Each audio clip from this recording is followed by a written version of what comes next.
대낮 필리핀 세부의 한 주택가, 한 괴한이 큰 여행 가방을 끌고 건물을 나섭니다. 이 여행 가방 안에는 8살 한국 아이가 갇혀 있습니다. 현지 시간으로 10일 낮 필리핀 세부 만다우에의 한 주택가에서 아동 납치 사건이 발생했습니다. 건물에 살던 부모는 이 남성이 사라진 뒤 8살 딸이 납치된 사실을 뒤늦게 알게 됐습니다. 현지 교민들이 SNS를 통해 남성이 찍힌 CCTV 영상과 범행에 사용된 차량 번호 등을 적극적으로 알렸습니다. 납치범은 아이 엄마에게 납치 사실을 알리는 협박 문자를 보내기도 했습니다. 남성은 납치 7시간 뒤 근처 아파트 복도에 숨어 있다가 경찰에 체포됐습니다. 잡고 보니 납치범은 30대 남성으로 면식범이었습니다. 한국 교민이 살고 있는 건물 주인의 가족이었습니다. 검거된 뒤에도 반성은 없었습니다. 태연하게 V를 그리며 웃고 있는 사진들이 공개되며 현지 교민사회에서 공분이 커지고 있습니다. 풀려난 아이는 정신적 충격으로 병원 치료를 받고 있습니다. 필리핀 경찰은 정확한 범행 동기를 수사하고 있습니다. MBC 뉴스 신수아입니다. 지난 2016년이었죠. 필리핀에서 한국 교민이 현지 경찰에 납치돼 살해되는 충격적인 사건이 있었습니다. 당시 필리핀 경찰청과 국가수사청의 정보원까지 연루돼 있어서 이례적으로 수사가 더디게 진행이 됐는데요. 사건이 발생한 지 6년여 만에 전직 경찰 등 2명에게 무기징역형이 선고됐습니다. 신수아 기자가 전해드리겠습니다. 2016년 10월 필리핀의 한 주거타운. 괴한들이 강제로 한국교민 사업가 지익주 씨를 차 안으로 밀어넣어 납치합니다. 괴한들은 필리핀 경찰청 마약수사국의 현직 경찰관들.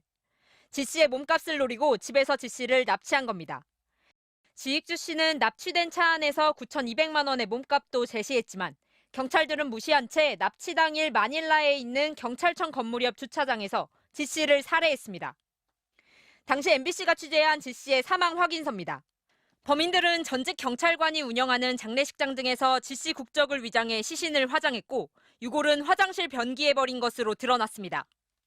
Give us reservation for that day, October 19, because they presented us the death certificate, stated the name of Mr.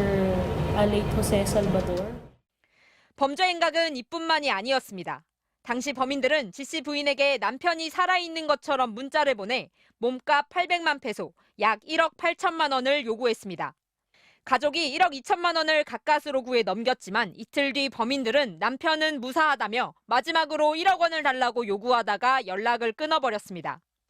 필리핀 현직 경찰들의 납치 살해 사건에 우리 교민사회는 큰 충격을 받았지만 수사는 이례적으로 더뎠습니다.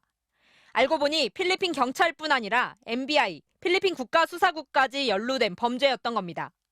보니까 MBI의 수사하는 수사국장, 그다음에 MBI 부국장, 그다음에 MBI의 전문 수사팀 팀장, 하여튼 MBI 4명 정도가 이 지익주 사건의 납치 살해 사건에 관련이 되어 있는데 필리핀 앙헬레스 법원은 지익주 씨를 납치해 살해한 혐의로 전직 경찰관 산타 이사벨과 국가수사청 정보원을 지낸 제리 오물랑 2명에게 1심에서 무기징역을 선고했습니다.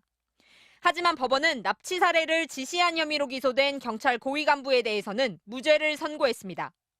지 씨의 유족은 6년여 만에 단죄가 됐지만 범행 이유 등이 제대로 밝혀지지 않았다며 필리핀 당국의 실체 규명을 촉구한 것으로 알려졌습니다. MBC 뉴스 신수아입니다.